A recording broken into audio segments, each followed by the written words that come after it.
नमस्कार दोस्तों, मेरे YouTube चैनल में आपका फिर से स्वागत है। आज मैं चर्चा करूंगा फॉरेन कंट्रीब्यूशन रेगुलेशन एक्ट 2020 की। जी हाँ दोस्तों, लेकिन उससे पहले मैं चाहूँगा कि आप मेरा ये वीडियो अंत तक देखें। धन्यवाद। तो चलिए शुरू करते हैं। Foreign contribution regulation act 2020। Originally ये एक्ट 1976 में कांग्रेस गवर्नमेंट थी उस समय और इमरजेंसी थी, उस समय बनाया गया था। और इसका उद्देश्य बनाने का ये था कि जो एनजीओस हमारे यहाँ काम कर रहे हैं उनको फॉरेन का फंड मिले, तो उसकी एक स्वीकृति के तौर पे इसको बनाया गया और थोड़े से इसके लिए नियम बनाए गए थे। लेकिन धीरे धीरे क्या हुआ कि जो एनजीओज जो रजिस्टर्ड एनजीओज थे, जिन्होंने कि अपना पर्पस बताया था रजिस्ट्रेशन करते समय कि हम इस ऑब्जेक्टिव, इस एम के साथ काम करेंगे, वो एनजीओज उस एम के साथ काम ना करते हुए कुछ और ही गतिविधियों में कुछ और एक्टिविटीज़ करने लगे, लाभ की मतलब बिजनेस एक्टिविटीज़ उनकी करने लगे। और कुछ एनजीओ जो हैं वो नेशनल इंटरेस्ट के अगेंस्ट में भी काम करने लगे। तो फिर सरकार ने इस नियम में फिर से परिवर्तन किया, मतलब 2010 में फिर से उसको अमेंड किया और कुछ इस एक्ट को सख्त किया ताकि लोग जो एनजीओज हैं वो ठीक से काम करें, ऑनेस्टली काम करें। तमिलनाडु में एक power plant indoor Asian joint ventures के हिसाब से काम कर रहा था, प्रोजेक्ट पे काम चल रहा था, जिसका कि काफ़ी विरोध हुआ तमिलनाडु में।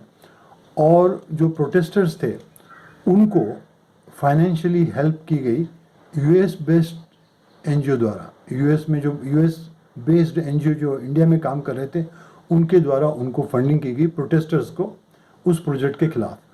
जब सरकार को बात पता चली तो सरकार ने सभी एनजीओस जिनको कि फॉरेन फंडिंग मिलती थी उनकी जांच शुरू की और जांच में पाया कि काफ़ी सारे एनजीओज जो वो नेशनल इंटरेस्ट के खिलाफ काम कर रहे हैं।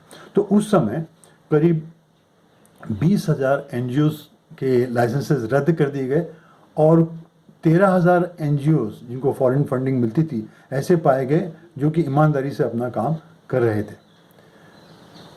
इसके बाद जब ये एक्ट 2020 में आया तो उसमें और नियम कड़े कर दिए गए। उसका कारण वही है कि एनजीओज अपने उद्देश्य से अलग होकर काम करने लगे। सरकार ने ये पाया कि 2010 से लेके 2019 तक जो फॉरेन फंडिंग, जो फॉरेन कंट्रीब्यूशन इन एनजीओज को मिलता था वो उसका अमाउंट डबल हो चुका है। और एनजीओज अपने उद्देश्य के लिए काम न करते हुए, जैसे कि मैंने पहले बताया, व्यावसायिक गतिविधि, बिजनेस एक्टिविटी में लिप्त हो गए और कुछ जो जैसे बताया कि नेशनल इंटरेस्ट के खिलाफ भी काम कर रहे थे। तो सरकार ने फिर 2020 में इसके नियम सख्त कर दिए गए। सरकार ने कहा कि जो भी व्यक्ति फॉरेन फंडिंग, फॉरेन कंट्रीब्यूशन पाना चाहता है, या पाना, व्यक्ति से मतलब है कि इंडिविजुअल व्यक्ति या कोई एसोसिएशन या कोई कंपनी, रजिस्टर्ड कंपनी, उनको, ऐसे लोगों को, ऐसे व्यक्तियों को FCRA में रजिस्टर्ड होना पड़ेगा और तभी वो फॉरेन कंट्रीब्यूशन पा सकते हैं। और इसमें ये भी प्रावधान किया गया, ये भी प्रोविजन किया गया इस एक्ट में कि कौन लोग फॉरेन फंडिंग, फॉरेन कंट्रीब्यूशन नहीं पा सकते। सरकार इस एक्ट में ये प्रावधान किया गया कि इलेक्शन कैंडिडेट्स, जजेस, गवर्नमेंट सर्वेंट्स और एडिटर्स ऑफ न्यूज़पेपर्स और publishers of newspapers, members of legislative body, political parties, जजेस, इस तरह के कोई भी लोग जो हैं इस कंट्रीब्यूशन पाने की पात्रता नहीं रखते हैं। नए एक्ट में एक और प्रोविजन किया गया है कि जितना भी एनुअल फंड आपको मिलता है, एनुअल कंट्रीब्यूशन जो फॉरेन से आता है, उसका सिर्फ 20% ही एनजीओज अपने एडमिनिस्ट्रेटिव और ऑफिस एक्सपेंसेस में कर सकते हैं। इस एक्ट में नया प्रावधान ये भी किया गया कि जो भी फॉरेन फंड आता है उसका अकाउंट, FCRA अकाउंट, ऐसे NGOs को SBI की न्यू दिल्ली ब्रांच में खुलना पड़ेगा, मेन अकाउंट जिसमें कि फॉरेन फंडिंग आएगा। फिर चाहे तो NGOs वो पैसा FCRA के दूसरे अन्य बैंक में खोले गए अकाउंट में ट्रांसफ़र कर सकते हैं अपने यूज़ के लिए, लेकिन किसी दूसरे NGO को वो पैसा ट्रांसफ़र तभी कर सकते हैं जब सरकार की परमिशन ले लें। फिर सरकार ने ये भी कहा कि अगर किसी ऐसे NGO को 1 करोड़ रुपए से ज़्यादा का फंड एक साल में मिलता है तो ऐसे NGOs सरकार को अपने अकाउंट्स देंगे और अपने अकाउंट्स पब्लिक भी करेंगे। सरकार ने ये भी कहा इस प्रावधान, इस एक्ट के थ्रू, कि जो भी NGOs इस एक्ट के प्रावधानों, इस एक्ट के प्रोविजन का उल्लंघन करेगा, वायलेट करेगा, तो ऐसे NGOs का लाइसेंस कम से कम 6 महीने के लिए रद्द किया जा सकता है या परमानेंटली भी रद्द किया जा सकता है। और भी प्रावधान किए हैं, जैसे कि एक प्रावधान ये भी है कि रजिस्टर होने के लिए, FCRA में रजिस्टर होने के लिए NGOs को कम से कम 3 साल तक अपने फील्ड में काम करना होगा और काम करने का अनुभव होना चाहिए, और कम से कम तो 10 लाख रुपए उन्होंने इन्वेस्ट किए हुए हों। तो ये जो प्रावधान थे ये उन्होंने किए, लेकिन इन प्रावधानों के चलते कुछ NGOs में नाराज़गी है, और जो इश्यूज इन्वॉल्व हैं उसमें वो ये हैं। पहला तो उन्होंने कहा, NGOs, जो नाराज़ NGOs हैं, कि भाई इससे क्या होगा कि जो वर्क फोर्स है, NGOs में जो काम करने वाले लोग हैं, वो निराश होंगे, क्योंकि खर्चा जो आपने कहा है 20% का जो टैग लगाया है वो 20% कम है, ज़्यादा पैसा खर्च होता है। तो ऐसे में वर्कर्स को जो तनख्वाह मिलेगी वो कम मिलेगी, वो काम ना करेंगे। तो इससे एक सोशल सेक्टर का, मतलब सोशल सेक्टर पे विपरीत प्रभाव पड़ेगा, उसका खात्मा होते हुए नज़र आ रहा है उन लोगों को। और दूसरा ये कि कई ऐसे बड़े NGOs हैं जो कि कोलैबोरेटिव रिसर्च में काम करते हैं, और वो अपना काम छोटे छोटे NGOs से करवाते हैं जो कि ग्रास रूट लेवल पे काम करते हैं।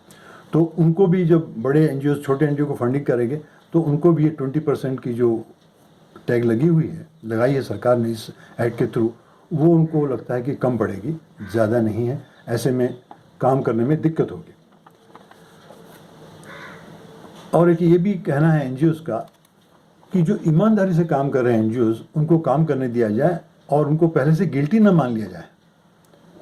तो जो वाकई में गिल्टी, उनकी जांच करें, और जो गिल्टी हैं उनको सजा दें, ताकि जो ईमानदारी से जो NGOs अपने काम कर रहे हैं, अपनी क्रिएटिविटी, अपनी कॉम्पिटिटिवनेस से काम कर रहे हैं, वो काम करते रहेंगे, उनको उत्साह, प्रोत्साहन मिलेगा, एनकरेजमेंट मिलेगा।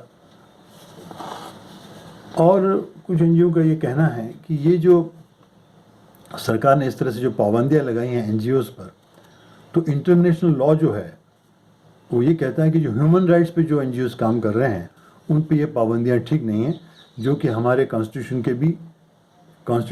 की जो अवधारणा है उसके भी खिलाफ है। लेकिन ये तो हुई ऐसी बात कि NGOs को ये नए प्रावधान रास नहीं आए हैं, मतलब नाराज़गी है। तो उनका कहना है NGOs का कि उन्होंने कुछ सजेशन दिए कि सरकार चाहो तो इस एक्ट में परिवर्तन ला सकती है और NGO के फ्रेंडली कुछ चेंजेस ला सकती है, लेकिन सरकार मानती है नहीं मानती है, बात की बात है। उनका ये कहना है कि वसुधैव कुंडक के अवधारणा से काम किया जाए, और क्योंकि ये NGOs ही हैं जो कि सरकार की पॉलिसी, सरकार के स्कीम्स को ग्रास रूट लेवल पर ले जाके उसको इम्प्लीमेंट करते हैं। तो ये सरकार का बहुत सा काम करते हैं जो कि सरकार खुद नहीं कर पाती, NGO के थ्रू करवाती है। तो NGOs को थोड़ा सॉफ्टली ट्रीट करना चाहिए, या उनको ऐसे स्ट्रिक्ट प्रावधानों के अधीन नहीं करना चाहिए, क्योंकि उनको काम करने में फिर दिक्कत होगी। खासकर ये 20% का जो टैग लगाया है वो NGOs उसको पसंद नहीं कर रहे हैं। दूसरा सजेशन ये है NGOs का कि एक ग्लोबल कम्युनिटी को मजबूत करने के लिए हमें अंतर्राष्ट्रीय और दूसरे राष्ट्रों से आइडिया शेयर करने पड़ते हैं और उनके रिसोर्सेज भी शेयर करने पड़ते हैं, जिससे कि ग्लोबल कम्युनिटी को मजबूत किया जा सके, विचारों का आदान प्रदान हो और रिसोर्सेज का भी आदान प्रदान हो, ताकि एनजीओज अच्छा काम कर सकें।